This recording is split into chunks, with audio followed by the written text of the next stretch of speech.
गूंगी गुड़िया कही जाने वाली प्रधानमंत्री इंदिरा गांधी ने जब 1971 के वॉर में भारत को लीड किया और हम जिस तरह से वॉर जीत गए, उससे ना तो सिर्फ देश बल्कि विदेशों में भी इंदिरा गांधी के नाम के जलवे फैल गए। लेकिन जल्दी ही समय ने करवट बदली और इंदिरा गांधी एक डेमोक्रेटिक लीडर की जगह एक डिक्टेटर की तरह फैसले लेने लगी। 25 जून 1975 को जब इंदिरा गांधी ने इंटरनल डिस्टरबेंस के नाम पर पूरे भारत में इमरजेंसी घोषित कर दी थी तो लोगों के मुंह बंद थे, प्रेस की कलमें तोड़ दी गई थी, हजारों स्टूडेंट्स और ऑपोजिशन लीडर्स, एक्टिविस्ट, इंटेलेक्चुअल्स और जर्नलिस्ट को जेल में डाल दिया गया था और पूरा भारत सिर्फ और सिर्फ प्रधानमंत्री के इशारे पर चलने को मजबूर हो गया था। पूरे 21 महीने चले इस इमरजेंसी की सच्चाई क्या थी? क्यों भारत में आज भी 1975 के इमरजेंसी को darkest phase of Indian democracy कहा जाता है? और आखिर ऐसी क्या मजबूरियां थी जिनका हवाला देकर इंदिरा गांधी ने देश में इतना लंबा इमरजेंसी पीरियड चलाया? President has proclaimed emergency. This is nothing to panic about.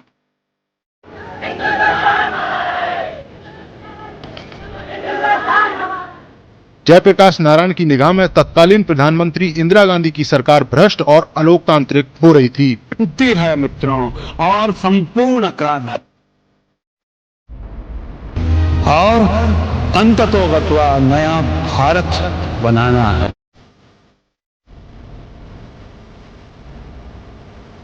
एक ऐसा काला दिन हमारा पूरा मकसद इस समय ये है कि स्थिति शांति और स्थिरता की नेशनल इमरजेंसी एक ऐसा पीरियड होता है जब किसी कारणवश देश की इंडिपेंडेंस या सिक्योरिटी कॉम्प्रोमाइज होने के कगार पर आ जाती है। इसके अलावा देश में जब अंदरूनी कारणों से अगर सिविल वॉर या राइट्स जैसे सिचुएशन बनते हैं जिससे देश की सुरक्षा में किसी तरह की दिक्कत होती है तो ऐसी स्थिति में देश में इमरजेंसी लागू कर दी जाती है। इस दौरान लोगों को स्थिर रखने के लिए और देश में सुरक्षा बहाल रखने के लिए लोगों को ग्रुप्स में इकट्ठा होने से रोक दिया जाता है। कॉन्स्टिट्यूशन के आर्टिकल 352 में इमरजेंसी का प्रोविजन है जिसमें लिखा गया है कि अगर प्रेसिडेंट सहमत है कि देश की सिक्योरिटी एक्सटर्नल एग्रेशन और आर्म रेबेलियन के चलते खतरे में है तो वो नेशनल इमरजेंसी डिक्लेयर कर सकते हैं। हमारे देश में वॉर, एक्सटर्नल एग्रेशन और इंटरनल डिस्टरबेंस के किसी भी स्थिति को संभालने के लिए कंट्री के प्रेसिडेंट इमरजेंसी लागू कर सकते हैं। कुल मिलाकर इमरजेंसी के दौरान जनता के फंडामेंटल राइट्स को कर्ब कर लिया जाता है और देश इस पीरियड में पूरी तरह ऑटोक्रेसी की तरह फंक्शन करता है। 1975 में इंटरनल डिस्टरबेंस का हवाला देते हुए इंदिरा गांधी ने भी देश में इमरजेंसी लागू कर दी थी। लेकिन ये पहली बार नहीं था जब देश में नेशनल इमरजेंसी लगाई गई थी, बल्कि आजाद भारत में इससे पहले भी 2 बार इमरजेंसी लगाई गई थी। भारत में सबसे पहली इमरजेंसी लगाने वाले नेता प्रधानमंत्री जवाहरलाल नेहरू थे, जिन्होंने 1962 में इंडो चाइना वॉर के दौरान देश में इमरजेंसी लागू की थी, जिसके 5 साल बाद 1968 में इस इमरजेंसी को रिवोक किया गया। इसके बाद भारत को दूसरी इमरजेंसी का सामना 1971 में करना पड़ा, जब भारत पाकिस्तान के युद्ध के चलते प्रधानमंत्री इंदिरा गांधी ने देश में आपातकाल घोषित किया था। एक तरफ जहां दूसरी इमरजेंसी अभी भी चल रही थी, वहीं 1975 में इंदिरा गांधी ने इंटरनल डिस्टरबेंस का हवाला देकर देश में तीसरी इमरजेंसी को भी लागू कर दिया था। इस इमरजेंसी ने भारत के न केवल पॉलिटिकल बल्कि सोशल ग्राउंड को भी बदल दिया था। ये इमरजेंसी पहले 2 इमरजेंसी से बिल्कुल अलग थी, क्योंकि उन 2 इमरजेंसीज को बाहरी आक्रमण के बेसिस पर लागू किया गया था। इसका मतलब था कि उस वक्त भारत चाइना और पाकिस्तान के साथ युद्ध लड़ रहा था, इसलिए लंबे समय तक लागू रहने के बावजूद इसका भारत के आम लोगों पर कोई सीधा प्रभाव नहीं पड़ा था। लेकिन थर्ड इमरजेंसी इंटरनल डिस्टरबेंस के कारण लागू हुई थी। ये पहला ऐसा आपातकाल था जिसने भारत के आम लोगों को डायरेक्टली प्रभावित किया। लेकिन इस इमरजेंसी को लागू करने के पीछे का कारण क्या रहा?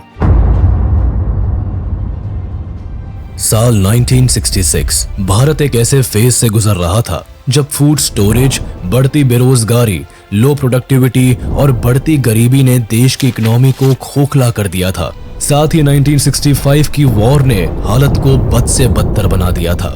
अपने अच्छे दिनों के लिए जहां गरीब जनता भारत सरकार का मुंह देख रही थी, वहीं प्रधानमंत्री लाल बहादुर शास्त्री के गुजर जाने से ये उम्मीद भी टूटती नजर आ रही थी। इस वक्त देश को जरूरत थी तो एक ऐसे पावरफुल लीडर की जो इंडियन इकोनॉमी को रिवाइव कर सकता था, देश को स्ट्रॉन्ग नेशन के रूप में उभार सकता था। और फिर इंडियन डेमोक्रेसी को साथ मिला इंदिरा गांधी का।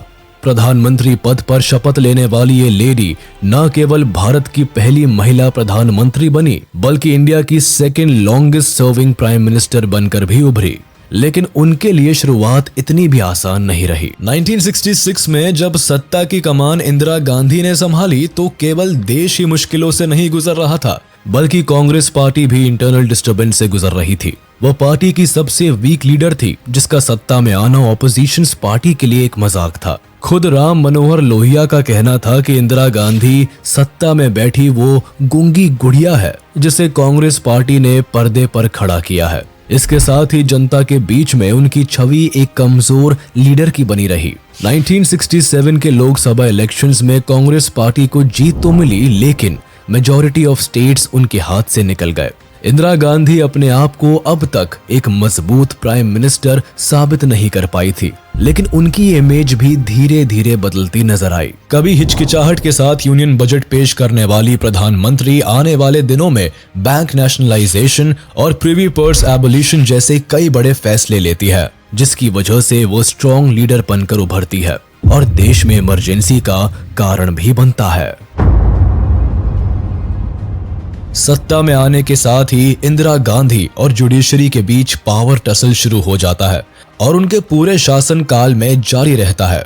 जहां एक तरफ वो विकास के लिए कुछ कड़े और बड़े कानून बदलने की कोशिश करती है, वहीं उनके रास्ते में जुडिशरी सबसे बड़ी मुसीबत बनकर खड़ी हो जाती है, जो कई बार उनके फैसले को ओवररूल करती है। इसका सबसे बड़ा एग्जाम्पल हमें बैंक्स नेशनलाइजेशन और प्रिवी पर्स एबोलिशन के रूप में देखने को मिलता है। इसकी शुरुआत 1969 में हुई, जब प्रधानमंत्री इंदिरा गांधी भारत के 14 प्राइवेट बैंक को नेशनलाइज करने का फैसला लिया। इसके तहत प्राइवेट बैंक्स की ओनरशिप अब सरकार के हाथ आने वाली थी। जाहिर है JRD टाटा जैसे बिजनेसमैन और इन्वेस्टर्स इस फैसले के पक्ष में नहीं थे। इंदिरा गांधी का मानना था कि बैंक्स को नेशनलाइज करने से देश के गरीब वर्ग, छोटे किसान और आम जनता को भी इसका फायदा मिलेगा, जो कि एक प्राइवेट कंपनी नहीं कर सकती। बैंकों को नेशनलाइज करने की होड़ में जब सरकार को आभास हुआ कि पार्लियामेंट सेशन शुरू होते ही इस ऑर्डिनेंस को पास करने में मुसीबतें आ सकती है, तब जल्दबाजी में ऑर्डिनेंस को ड्राफ्ट किया जाता है और प्रेसिडेंट के ऑफिस छोड़ने से पहले ही रातों रात इसे साइन कराया जाता है, जिससे central bank of India, Punjab national bank, bank of Baroda, Indian bank, Allahabad bank जैसे बैंक नेशनलाइज हो जाते हैं। ये कानून जहां आम जनता के वेलफेयर के लिए लागू किया जाता है, वही शेयर होल्डर्स और प्राइवेट बैंक ओनर्स इस कानून के खिलाफ खड़े नजर आते हैं। इनमें सेंट्रल बैंक ऑफ इंडिया के शेयर होल्डर्स RC कूपर अपनी आवाज उठाने के लिए सुप्रीम कोर्ट का दरवाजा खटखटाते हैं, जहां सुप्रीम कोर्ट भी RC कूपर का साथ देते हुए ये कहती नजर आती है कि यह फैसला 14 नेशनलाइज बैंक्स और शेयर होल्डर्स के लिए काफी डिस्क्रिमिनेटरी और अनफेयर है। साथ ही इसके लिए उन्हें दिया जाने वाला कॉम्पनसेशन भी काफी कम है, इसीलिए इस ऑर्डिनेंस को रिजेक्ट कर दिया जाता है। सुप्रीम कोर्ट का यह फैसला शेयर होल्डर्स के लिए एक बड़ी जीत जरूर होती है, लेकिन इंदिरा गांधी इस हार को एक्सेप्ट नहीं करती। जल्द ही वो इंडियन कॉन्स्टिट्यूशन में एक न्यू अमेंडमेंट लेकर आती है, जिसके तहत सुप्रीम कोर्ट का फैसला रिवर्स हो जाता है और भारत के 14 प्राइवेट बैंक्स को नेशनलाइज कर दिए जाते हैं। इंदिरा गांधी का ये डिसीजन पूरे इंडियन बैंकिंग सिस्टम को बदल कर रख देती है। अब तक जो बैंक्स केवल शहरों तक सीमित थे, उनकी कई ब्रांचेस देश के गांव कस्बों तक पहुंच जाती है और इंदिरा गांधी का ये फैसला उन्हें जनता के दिल में एक खास जगह दिलाने में कामयाब रहता है। लेकिन वो यही नहीं रुकती, बल्कि और एक नया बिल इंट्रोड्यूस करती है जो रॉयल फैमिलीज की जड़ें हिला देती है। 1971 में Indira Gandhi privy purse abolition पर जोर देती है। ये खास तरह की पेमेंट थी जो सरकार प्रिंसली स्टेट्स की रॉयल फैमिलीज को देती थी। 1947 में जब देश को आजादी मिली थी, तब इंडिया में जुड़ने वाली प्रिंसली स्टेट्स की रॉयल फैमिलीज के लिए सरकार की तरफ से एक पेमेंट की गारंटी दी गई थी। लेकिन इंदिरा गांधी इस एग्रीमेंट को दूसरी नजर से देखती है। उनकी नजर में ये एक स्पेशल प्रिविलेज था जो भारत के प्रिंसिपल ऑफ इक्वालिटी और सोशल इकोनॉमिक जस्टिस से मेल नहीं खाता था। इसीलिए उनका मानना था कि इस स्पेशल प्रिविलेज को एबॉलिश करना जरूरी है। इसी मकसद से privy purse abolition bill Congress party introduce करती है, लेकिन इस बिल को राज्यसभा में मंजूरी नहीं मिलती। इससे इंदिरा गांधी सरकार की मुश्किलें बढ़ती जरूर है, लेकिन वह अपने इरादों से पीछे नहीं हटती। 1971 इलेक्शंस के दौरान भी वह प्रिवी पर्स एबोलिशन पर जोर देती है। उनके इस थॉट को भारी पब्लिक सपोर्ट भी मिलता है। जल्दी ही सरकार एक नया प्रोक्लेमेशन लेकर आती है जिसके तहत प्रिंसली स्टेट्स को रिकॉग्नाइज करना ही बंद कर दिया जाता है। देश में किसी भी रॉयल फैमिलीज को रिकॉग्निशन नहीं दी जाती, जिससे प्रिवी पर्स की जरूरत ही नहीं पड़ती। भारत सरकार की इस एक्ट से रॉयल फैमिलीज में खास नाराजगी देखने को मिलती है। जल्द ही ये बात सुप्रीम कोर्ट तक पहुंचती है और वो इस प्रोक्लेमेशन को नल एंड वॉइड घोषित कर देती है। इंदिरा गांधी के फैसले को सुप्रीम कोर्ट खारिज कर देता है, लेकिन इंदिरा गांधी को सुप्रीम कोर्ट का ये फैसला जरा भी रास नहीं आता। इसीलिए वह जुडिशियल ऑब्स्टिकल से बचने के लिए कॉन्स्टिट्यूशनल अमेंडमेंट का सहारा लेती है और इसी के तहत इंदिरा गांधी सुप्रीम कोर्ट के फैसले को एक न्यू कॉन्स्टिट्यूशनल अमेंडमेंट से रिवर्स कर देती है। इस अमेंडमेंट में साफ कर दिया जाता है कि प्रिवी पर्स को पूरी तरह से अबॉलिश कर दिया जाएगा। इस फैसले को आम जनता का साथ तो मिलता है, लेकिन रॉयल फैमिलीज पर यह फैसला बिजली की तरह गिरता है और वो अपनी नाराजगी जाहिर करने में भी पीछे नहीं रहते। इन अमेंडमेंट से इंदिरा गांधी आम जनता में छा जाती है। जिस प्रधानमंत्री को ऑपोजिशन कांग्रेस की कठपुतली समझते थे, अब वो लोगों के दिलों में अपनी जगह बनाने में कामयाब रहती है। खास तौर पर गरीब, दलित, महिलाएं और माइनॉरिटीज इंदिरा गांधी के सपोर्ट में होते हैं। अपने इलेक्शन कैंपेनिंग में वो गरीबी हटाओ जैसे पावरफुल स्लोगन देती नजर आती है। फिर 5 नवंबर 1971 को इंदिरा सरकार 24th कॉन्स्टिट्यूशनल अमेंडमेंट लेकर आती है। इसमें कहा जाता है कि सरकार कॉन्स्टिट्यूशन के किसी भी पार्ट में चेंजेस ला सकती है और 20 अप्रैल 1972 को वो 25th कॉन्स्टिट्यूशनल अमेंडमेंट लेकर आती है, जिसमें ये कहा जाता है कि पब्लिक यूज के लिए अगर सरकार किसी भी प्राइवेट प्रॉपर्टी को जब्त करती है तो उसके लिए दिए जाने वाले कंपनसेशन का अमाउंट भी सरकार ही तय करेगी और उसमें कोर्ट किसी भी तरह का इंटरफेरेंस नहीं कर सकती। लेकिन सरकार के इस अमेंडमेंट पर केशवानंद भारती केस का साया छा जाता है और इंदिरा गांधी के इस अमेंडमेंट को भी सुप्रीम कोर्ट में चैलेंज किया जाता है। दरअसल 1969 में केरल सरकार 2 भूमि सुधार कानून लागू करती है। इस कानून के मुताबिक सरकार मठों के लैंड को जब्त करने का फैसला सुनाती है, लेकिन इसके खिलाफ एडनीर मठ के हेड केशवानंद भारती अपनी आवाज उठाते हैं और आर्टिकल 26 का हवाला देते हुए ये कहते हैं कि संविधान के अनुसार धर्म के प्रचार के लिए मठ, ऑर्गेनाइजेशन और इंस्टीट्यूशन बनाने का अधिकार लोगों को दिया गया है। इसीलिए सरकार ने संस्था की जमीन जब्त करने के लिए जो कानून बनाए वो कॉन्स्टिट्यूशन के खिलाफ है। कानून में इस तरह किए गए बदलाव को लेकर केशवानंद भारती सुप्रीम कोर्ट पहुंच जाते हैं और ना केरल सरकार बल्कि इंदिरा गांधी की सरकार को भी खुली चुनौती देते हैं। इस केस में सुप्रीम कोर्ट के सामने सबसे बड़ा सवाल आता है कि क्या पार्लियामेंट कॉन्स्टिट्यूशन में अनलिमिटेड बदलाव करके उसका बेसिक स्ट्रक्चर बदल सकती है। 24 अप्रैल 1973 को सुप्रीम कोर्ट के 13 जजेस की बेंच केशवानंद भारती केस में ऐतिहासिक फैसला सुनाती है, जिससे भारत के हर एक नागरिक के फंडामेंटल राइट्स का भविष्य तय हो जाता है। 68 डेज की लगातार सुनवाई के बाद सुप्रीम कोर्ट इस नतीजे पर पहुंचती है कि सरकार कॉन्स्टिट्यूशन में अनलिमिटेड अमेंडमेंट कर सकती है, पर वह संविधान के बेसिक स्ट्रक्चर को नहीं बदल सकती। यानी कि सरकार फेडरलिज्म, सेक्युलरिज्म, इक्वालिटी और रूल ऑफ लॉ जैसे प्रिंसिपल्स को नहीं बदल सकती। हालांकि बेसिक स्ट्रक्चर केस के हिसाब से डिसाइड हो सकता है। इस फैसले से जुडिशरी की पावर रिस्टोर जरूर हो जाती है, लेकिन इंदिरा गांधी और जुडिशरी के बीच डिसएग्रीमेंट की खाई और बढ़ जाती है और दोनों के बीच ये पावर टसल आगे भी जारी रहता है।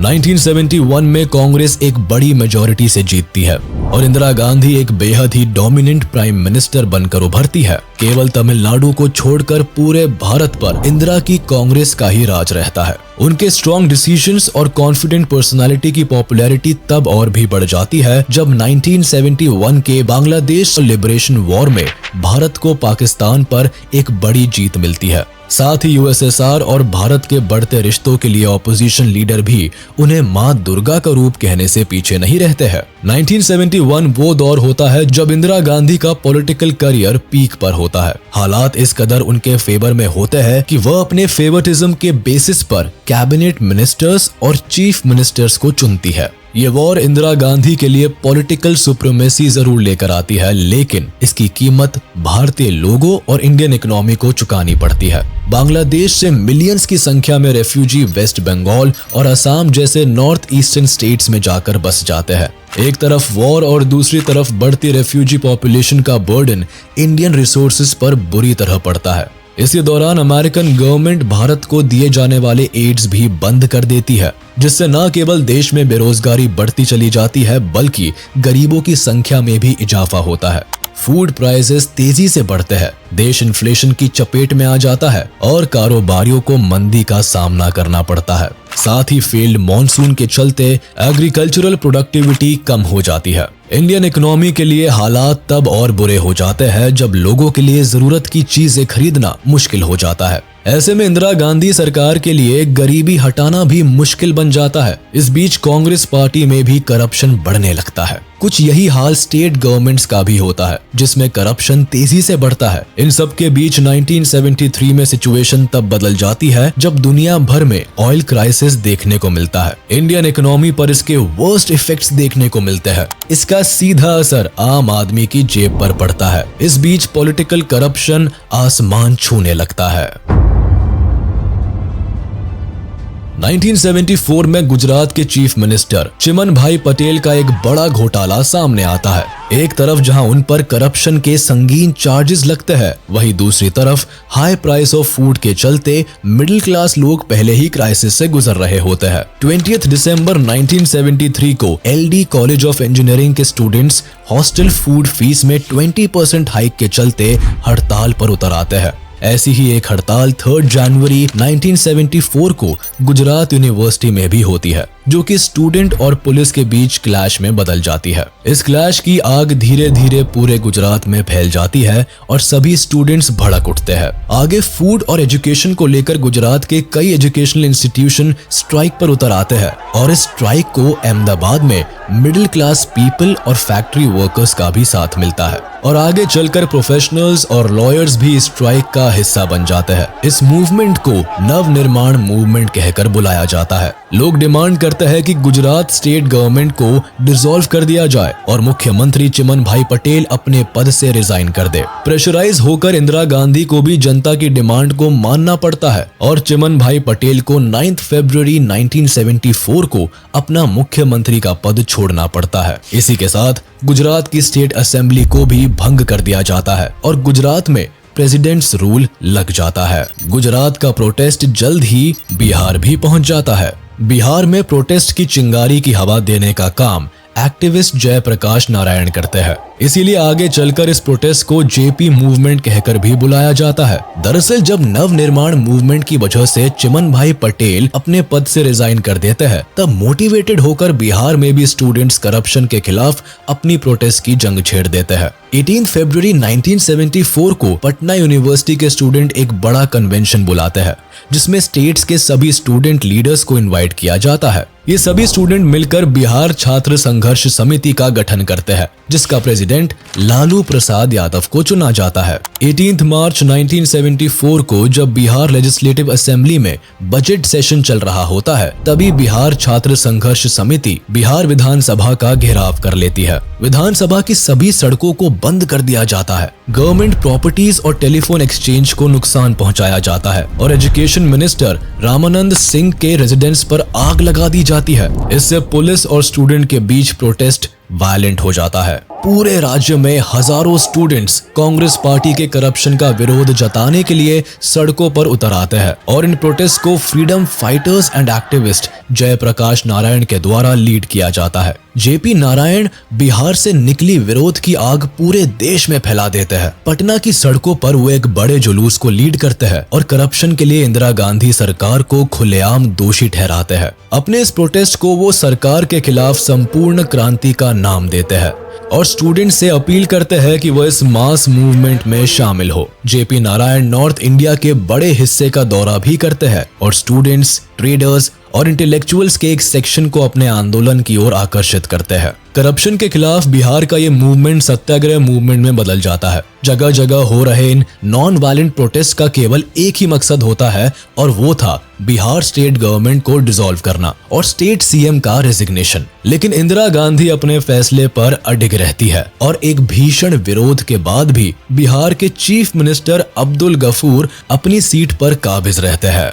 जब बिहार आंदोलनों की आग में जल रहा होता है तब इस प्रोटेस्ट का असर रेलवेज वर्कर्स में भी देखने को मिलता है। Better working conditions, better working hours और सैलरी में बढ़त को लेकर रेलवे वर्कर्स में भी इस कदर एजिटेशन भरी होती है कि 8 मई 1974 को कई रेलवे वर्कर्स रेलवे स्ट्राइक पर चले जाते हैं। आगे ये स्ट्राइक 3 हफ्तों तक जारी रहती है और इसे समाजवादी and trade union leader George Fernandes द्वारा लीड किया जाता है। इस प्रोटेस्ट में 17 लाख से भी ज्यादा रेलवेज वर्कर्स हिस्सा लेते हैं और इसका नतीजा ये निकलता है कि 3 हफ्तों के लिए रेलवेज पूरी तरह से बंद पड़ जाती है। इससे न केवल इकोनॉमी पर स्ट्रेन पड़ता है बल्कि इंदिरा सरकार पर भी प्रेशर डेवलप होता है। देश के कोने कोने में कांग्रेस गवर्नमेंट के खिलाफ हो रहे ये प्रोटेस्ट सबूत होता है कि ये पॉलिटिकल पार्टी अपनी लेगेसी खो रही है। लेकिन इंदिरा गांधी 1 साल तक चले इस प्रोटेस्ट के बाद भी बिहार की सरकार को डिसॉल्व नहीं करती है बल्कि देश में हो रहे इन मूवमेंट्स को वो एंटी नेशनल करार देती है और पब्लिक की बात मानने से इनकार कर देती है।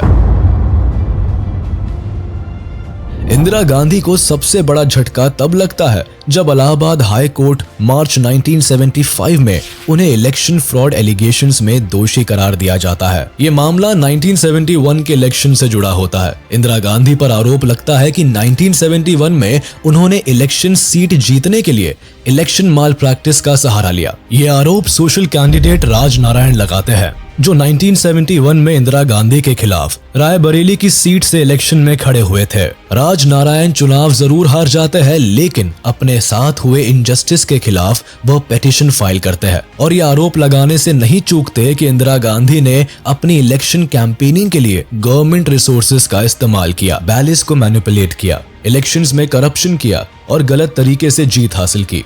कुल 14 एलिगेशंस इंदिरा गांधी पर लगाए जाते हैं। इलाहाबाद कोर्ट मानती है कि इंदिरा गांधी ने यूपी में इलेक्शन भाषण देने के लिए यूपी गवर्नमेंट की मदद से एक बड़ा स्टेज बनाया था। उन पर यह भी आरोप साबित होता है कि अपने पर्सनल इलेक्शन रिलेटेड वर्क के लिए उन्होंने यशपाल कपूर को अपना इलेक्शन एजेंट भी बनाया जो इलेक्शंस के वक्त भी गवर्नमेंट एम्प्लॉय थे। इलाहाबाद कोर्ट अपनी वर्डिक्ट में इंदिरा गांधी को लोकसभा सीट से डिस्क्वालीफाई कर देती है और डिक्लेयर करती है कि अगले 6 साल तक वो किसी भी इलेक्शन में हिस्सा नहीं ले सकती। ये पहली बार होता है जब देश की प्रधानमंत्री पर इतना बड़ा एक्शन लिया जाता है और उन्हें अपनी पोजीशन से हटाया जाता है। जाहिर था कि प्रधानमंत्री इंदिरा गांधी को हाई कोर्ट का यह वर्डिक्ट एक्सेप्टेबल नहीं होता, इसीलिए वो अपील करने के लिए सुप्रीम कोर्ट का दरवाजा खटखटाती है। लेकिन इससे पहले सुप्रीम कोर्ट का फैसला आता उससे पहले ही देश में हल्ला मच जाता है। इंदिरा गांधी सरकार के खिलाफ कई ऑपोजिशन लीडर सड़क पर उतर आते हैं। मौके का फायदा उठाकर ऑपोजिशन लीडर भी जनता को इंदिरा गवर्नमेंट के खिलाफ करने में सफल रहते हैं। जो जनता कभी इंदिरा गांधी के सपोर्ट में उठती थी अब वही उनके खिलाफ हो जाती है। बगावत की ये आवाज तब और बुलंद हो जाती है जब 24 जून 1975 को सुप्रीम कोर्ट इंदिरा गांधी की अपील सुनती है। इलाहाबाद कोर्ट के फैसले पर स्टे लगाते हुए सुप्रीम कोर्ट साफ कर देती है अगले इलेक्शन तक इंदिरा गांधी प्रधानमंत्री पद पर बनी रह सकती है लेकिन उनकी सारी प्रिविलेज छीन ली जाएगी। अगले 6 सालों के लिए वो वोट नहीं कर सकती और न ही इलेक्शन में खड़ी हो सकती है। ये वर्डिक्ट इंदिरा सरकार को हिला कर रख देता है। वो सत्ता को हाथ से निकलती हुई देख रही थी। इंदिरा गांधी पर ऑपोजिशन का पलड़ा भारी पड़ने लगता है। ऑपोजिशन लीडर एक बड़ी भीड़ के साथ प्रोटेस्ट करते हैं, रेवोल्यूशनरी नारे लगाए जाते हैं। खुद जेपी नारायण इस बार खुलकर सामने आते हैं और संपूर्ण क्रांति प्रोग्राम लॉन्च करते हैं। देश में बढ़ते करप्शन, इन्फ्लेशन के लिए वो खुलेआम इंदिरा गांधी को जिम्मेदार ठहराते हैं। वो स्टूडेंट से अपील करते हैं कि बाहर निकलकर वो भी इस क्रांति में हिस्सा बने। लगभग 1 लाख लोग उनके समर्थन में रामलीला ग्राउंड में इकट्ठा होते हैं, जहां वो जबरदस्त भाषण देते हुए रामधारी दिनकर की पोइट्री रिसाइट करते हैं कि सिंहासन खाली करो कि जनता आती है। इसके अलावा वह पुलिस और मिलिट्री फोर्स से भी कहते हैं कि अनकॉन्स्टिट्यूशनल सरकार की सुनना बंद कर दे और उनके किसी ऑर्डर्स को फॉलो करना बंद कर दे। इंदिरा गवर्नमेंट जेपी नारायण के इस भाषण को देश में रिवोल्ट भड़काने के रूप में लेती है, जिससे गुस्साई जनता भी अब जेपी नारायण के सपोर्ट में नजर आती है। हालांकि इसके खिलाफ कांग्रेस लीडर्स भी इंदिरा गांधी के सपोर्ट में रैलीज निकालते हैं, लेकिन मामला इस कदर बढ़ जाता है कि एक बड़ा पॉलिटिकल क्राइसिस देश के सामने होता है। जब इंदिरा गांधी को लगता है कि वह अपना बना बनाया पॉलिटिकल करियर खो सकती है और सत्ता की कमान उनके हाथ से फिसल सकती है, तब पावर को कंट्रोल करने के लिए वो इंटरनल डिस्टर्बेंस का सहारा लेती है। 25 जून 1975 की रात को इंदिरा गांधी अपने ट्रस्टेड मिनिस्टर्स के साथ एक मीटिंग करती है और उनकी एडवाइस पर देश के प्रेसिडेंट फखरुद्दीन अली अहमद को एक रिटन लेटर भेजती है, जिसमें वो नेशनल इमरजेंसी के लिए रिक्वेस्ट करते हुए कहती है कि इंटरनल डिस्टर्बेंस के चलते देश की सिक्योरिटी को खतरा है, इसीलिए इमीडिएट इफेक्ट के साथ आर्टिकल 352 के तहत नेशनल इमरजेंसी घोषित करना जरूरी है। आगे होता भी ऐसा ही है। 26 जून के अर्ली आवर्स में ही बिना ही किसी वार्निंग के पूरे देश में नेशनल इमरजेंसी डिक्लेयर कर दी जाती है। सुबह जब जनता की आंखें खुलती है तब तक सब कुछ बदल चुका होता है। वो अपने फंडामेंटल राइट्स खो चुके होते हैं, प्रेस अपनी फ्रीडम खो चुकी होती है और कई नेता सलाखों के पीछे होते हैं। लोगों के सामने अब एक ऐसा नेशन होता है जिसकी डेमोक्रेसी पिंजरे में बंद तोते के समान रह जाती है। नेशनल इमरजेंसी का पहला परिणाम ये निकलता है कि आधी रात को ही रैलीज में बैठे ढेरों ऑपोजिशन लीडर्स जैसे अटल बिहारी वाजपेयी, मोरारजी देसाई, चरण सिंह और एल.के. आडवाणी को अरेस्ट कर लिया जाता है। साथ ही प्रोटेस्ट के लीडिंग फेस जेपी नारायण और कई इंडियन एक्टिविस्ट को भी अरेस्ट कर लिया जाता है। उसी रात जब प्रिंटिंग प्रेस कल के न्यूज़पेपर्स की हेडलाइंस छापने की तैयारी कर रही होती है, तभी सरकार सभी लीडिंग न्यूज़पेपर ऑफिस की पावर सप्लाई कट कर देती है। इसके पहले जर्नलिस्ट कुछ समझ पाते, उससे पहले ही सभी ऑपोजिशन लीडर, इंडियन एक्टिविस्ट और प्रोटेस्टर्स सलाखों के पीछे होते हैं। अगली सुबह Indira Gandhi all India radio पर आती है और डिक्लेयर करती है कि भाइयों और बहनों, राष्ट्रपति जी ने आपातकाल की घोषणा की है। इससे आतंकित होने का कोई कारण नहीं है। आप सभी गहरे और व्यापक षड्यंत्र से अवगत होंगे जो उस समय से रचा जा रहा है। मुझे विश्वास है कि आंतरिक स्थिति में तेजी से सुधार होगा, जिससे हम जल्द से जल्द इस घोषणा को समाप्त कर सकेंगे। एक ही रात में देश की राजनीति की हवा बदल जाती है। इमरजेंसी लगाने के पीछे इंदिरा गांधी की सरकार सबसे बड़ी वजह 1971 वॉर, 1973 ऑयल क्राइसिस और सूखे को बताती है। सरकार दावा करती है कि रिवॉल्ट्स और प्रोटेस्ट के चलते इंटरनल डिस्टर्बेंस क्रिएट हो रहा है, जो देश की सिक्योरिटी के लिए थ्रेट है। इमरजेंसी की आड़ में इंदिरा गांधी पॉलिटिकल पावर को तो कंट्रोल कर लेती है, लेकिन इसके लिए पब्लिक को एक बड़ी कीमत चुकानी पड़ती है। इंडिया एक बड़े कॉन्स्टिट्यूशनल क्राइसिस में फंस जाता है। फंडामेंटल राइट के सस्पेंशन से ना तो जनता के पास सरकार से सवाल पूछने की आजादी बचती है और ना ही अन्याय के खिलाफ वो अपनी आवाज उठा पाते हैं। फ्रीडम ऑफ स्पीच के सस्पेंशन से 2 दिन तक प्रिंटिंग प्रेस पर रेड पड़ती रहती है और न्यूज़पेपर सर्कुलेशन को पूरी तरह से कट ऑफ कर दिया जाता है। Indira Gandhi government newspaper journalist और एडिटर्स के लिए कुछ ग्राउंड रूल्स और गाइडलाइंस सेट करती है। जर्नलिस्ट को और इंस्ट्रक्शन दिए जाते हैं कि कुछ भी छापने से पहले चीफ प्रेस एडवाइजर की परमिशन लेना जरूरी है। मेन स्ट्रीम मीडिया पर इमरजेंसी की ऐसी मार पड़ती है कि मई 1976 तक लगभग 7000 जर्नलिस्ट को जेल में डाल दिया जाता है। इसके खिलाफ विरोध जताने के लिए इंडियन एक्सप्रेस और स्टेट्समैन जैसे कुछ बड़े न्यूज़पेपर्स एक नया तरीका अपनाते हैं। वो कुछ लिखने के बजाय अपने एडिटोरियल पेज को ब्लैंक छोड़ना शुरू कर देते हैं। कुछ यही हाल देश की ऑपोजिशन पॉलिटिकल पार्टीज का भी होता है, जिन्हें अगले 2 साल तक जेल की सलाखों में बंद रखा जाता है। इमरजेंसी के दौरान 1 लाख से भी ज्यादा लोगों को हवालात में बंद रखा जाता है।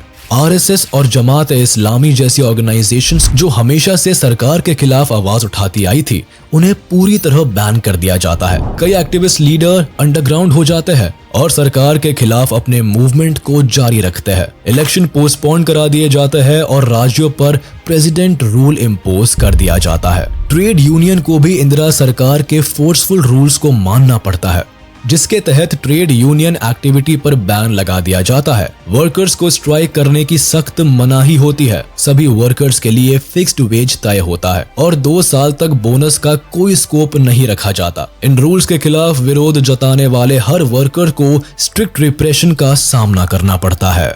एक तरफ जहां सरकार जनता की आवाज को हर तरफ से बंद कर देती है, वहीं दूसरी तरफ विकास और इकोनॉमिक प्रोग्राम की आड़ में इंदिरा सरकार कई ऐसे प्रोग्राम इंट्रोड्यूस करती है जो जनता के दिलों में सरकार के लिए नफरत भर देती है। इसमें सबसे बड़ा प्रोग्राम मास स्टेरिलाइजेशन का होता है, जिसे इंदिरा गांधी के बेटे संजय गांधी द्वारा 5 पॉइंट प्रोग्राम के तहत इंट्रोड्यूस किया जाता है। कांग्रेस पार्टी का एक सक्सेसफुल नेता बनने की होड़ में संजय गांधी एक 5 पॉइंट प्रोग्राम अनाउंस करते हैं, जिसका मकसद वो family planning, population control, dowry और कास्ट सिस्टम को जड़ से खत्म करना बताते हैं। लेकिन जनता का नेता बनने के बजाय वो ऐसे तानाशाह बनकर उभरते हैं जिससे जनता उन्हें एक्सट्रीम हेट करने लगती है और इसकी वजह उनका फोर्सफुल मास स्टेरिलाइजेशन प्रोग्राम होता है। 1975 से 1977 के बीच पॉपुलेशन कंट्रोल करने के लिए संजय गांधी बड़े ही अनसेफ तरीके से मेन वुमेन की नसबंदी करवाते हैं। इसके लिए लोगों को उनके घर, रेलवे स्टेशंस, फील्ड्स और सिनेमा हॉल से पकड़ कर जबरदस्ती कैंप्स में लाया जाता है और उनकी जबरन नसबंदी कराई जाती है। इसके तहत 81 लाख से भी ज्यादा लोगों को स्टेरिलाइज किया जाता है। भारतीय इतिहास के इस दौर में लोग डर के कारण अपने घरों में छिपकर रहने पर मजबूर हो जाते हैं। एक तरफ जहां संजय गांधी के मास स्टेरिलाइजेशन प्रोग्राम से जनता पहले ही आहत होती है, वहीं अप्रैल 1976 में दिल्ली को ब्यूटीफाई करने के लिए संजय गांधी एक डेमोलिशन ड्राइव लॉन्च करते हैं। दिल्ली को एक सुंदर शहर में बदलने की आड़ में वो कई अनऑथोराइज्ड स्लम्स और सेटलमेंट्स को गिरवा देते हैं। खासकर करोल बाग, टर्कमैन गेट और जामा मस्जिद के करीब बसी सभी बस्तियों को टारगेट किया जाता है। बुलडोजर चलाकर लोगों के घरों को गिरा दिया जाता है। इससे होता यह है कि एक बड़ी तादाद में गरीब लोगों को अपनी जगह और रोजगार छोड़कर पास के गांवों में रिलोकेट होना पड़ता है। इस प्लान के सभी ऑर्डर हालांकि संजय गांधी द्वारा दिए जाते हैं, लेकिन कॉन्स्टिट्यूशनली इस ऑपरेशन को अंजाम देने के लिए उनके पास कोई पद नहीं होता है। संजय गांधी के इस ऑपरेशन को पब्लिक से इतना क्रिटिसिज्म मिलता है कि कई लोग इसके खिलाफ आवाज उठाते हैं और तुर्कमान गेट के पास धरने पर बैठ जाते हैं। लेकिन मामला तब बिगड़ जाता है जब 18 अप्रैल 1976 को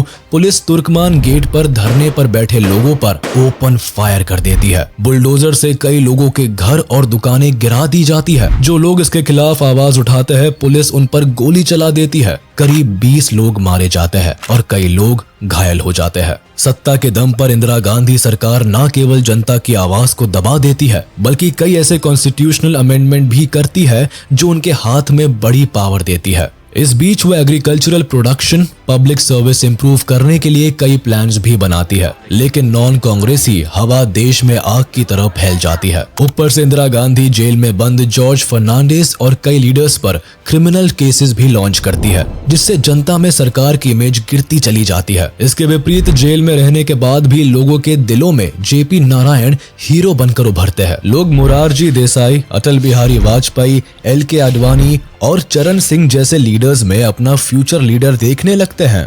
1971 में जिस प्रधानमंत्री को जनता आयरन लेडी की तरह देखती थी, अब वही लोगों के लिए एक तानाशाह बनकर उभरती है। पहली बार देश कांग्रेस का हाथ छोड़ जनता पार्टी का हाथ थामने को तैयार बैठी होती है।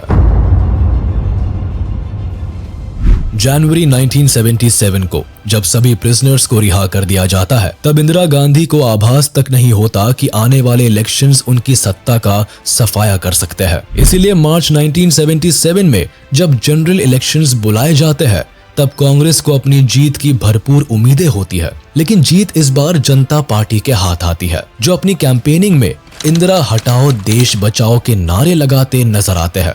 इसी का नतीजा ये निकलता है कि रायबरेली कॉन्स्टिट्यूएंसी से लोकसभा सीट पर इंदिरा गांधी को राजनारायण से करारी शिकस्त मिलती है। कांग्रेस की हार जनता के लिए लोकतंत्र की जीत बनती है और पहली बार देश में नॉन कांग्रेस गवर्नमेंट की सरकार बनती है। पीएम के रूप में सत्ता की कमान मोरारजी देसाई संभालते हैं।